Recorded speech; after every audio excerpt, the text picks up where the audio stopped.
Hey guys, and welcome back to the vlog.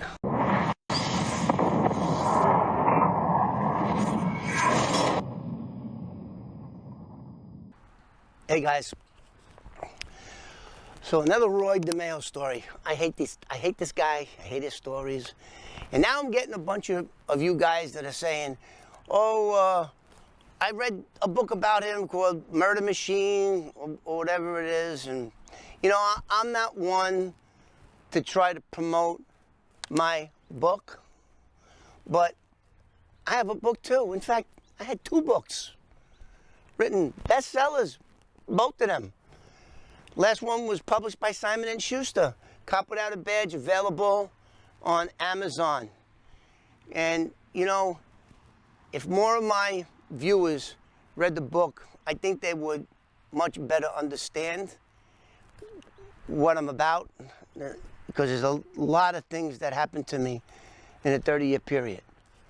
But anyway, I'm just letting you guys know that I too have a book about my life.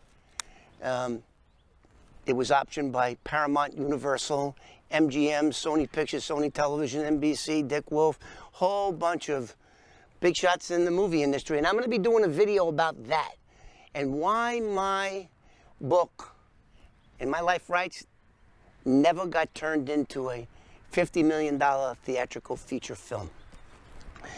Okay, so now this video is going to be letting you guys know how the stolen car industry, let's call it that, it's still running today, just like it, not like it did in the 70s, but I'm going to tell you how it worked and the reasons people stole cars.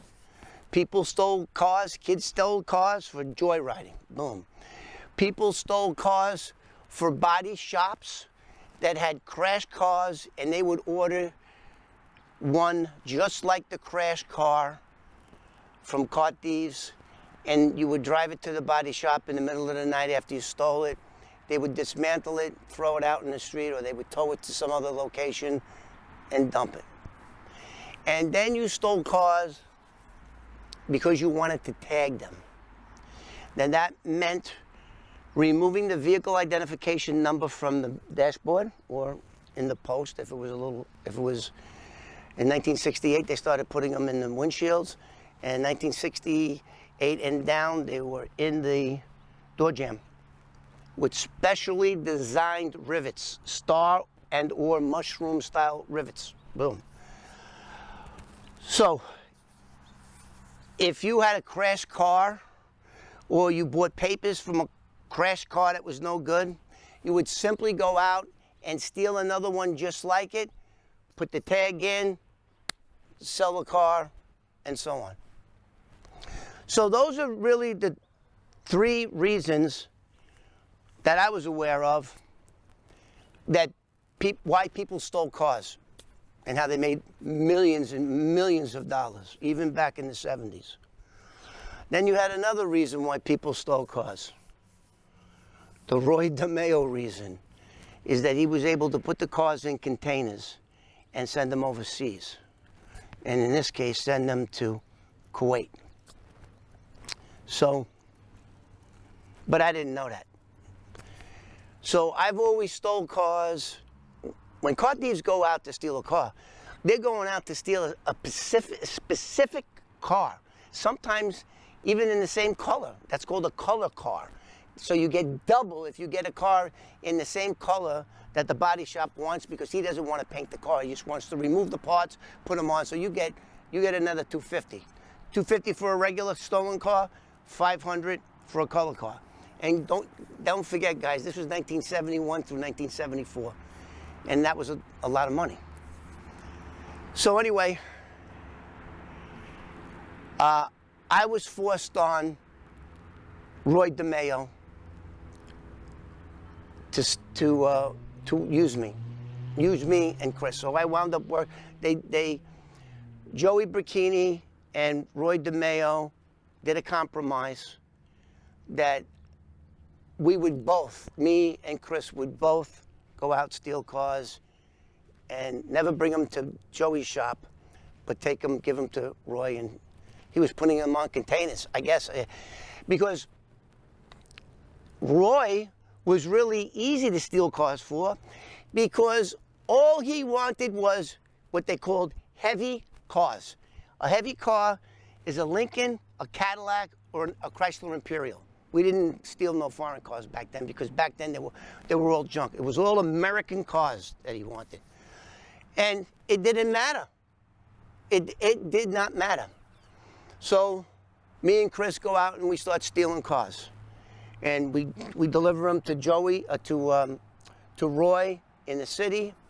And then we wound up driving the cars to Sunoco gas station in Elizabeth, New Jersey. If we had the car in the daytime, we'd leave it with the guy in the gas station. If not, right across the street and up the street from the gas station was an apartment building. We would put the keys in there or a note of what car it is and where it is. So that's what we started doing. And when you don't have to search the streets of New York City for a specific car, stealing a car was easy. And I had a hook. And by that I mean a guy that I did time with, was a black guy, had a dad that was the manager of the largest parking garage company in Manhattan. And what we would do is we would simply go to his garage. He goes, Sammy's in there, give him $100, take any car you want. He'll tell you which is the best car to steal. Because in New York City, if you're really rich in New York City, back then or even today, you would park your car in New York City, and of course, even back then, parking was unbelievable. So rich people, never even moved their car. So most of the cars that we got were covered with a bunch of dust, and some of them we even had a jump start because the battery was dead. But we had the keys. We give the kid $100 and we drive him right out. Whip. We even sometimes took a cab. I remember we took a cab on 79th Street between Park Avenue, I think it was in Madison and Park. And we just took a cab there, boom, and got 2 cars and drove them right to Elizabeth. Any cars. So, and I was making $250 a car, and I don't know what Chris was making, but they were giving me $250 a car. So some nights we took as many as 5 cars in one day. 5 cars. He would have us go to different garage locations, and that's how I started working for Roy DeMayo stealing cars. So I'm gonna wrap this one up real quick, and I'm just gonna ask you guys to please like and subscribe. We're getting a whole bunch of hits on this guy, Roy. As I said before, he murdered my friend. I don't like doing stories on this guy, but I'm gonna finish all the stories that I have from late 1973 to late 1974 when I worked with him and did a bunch of crap for him. We're going to be doing all the little stories and until I finish, just like I did with the Brian Malise murder case. And I just want to get out of it. So again, guys, please like and subscribe. And if you think that this type of content, well, I'm interesting enough, buy a copy of my book. And you're going to see, there it is right there again. It's cheap, and it's very interesting, if I do say so myself.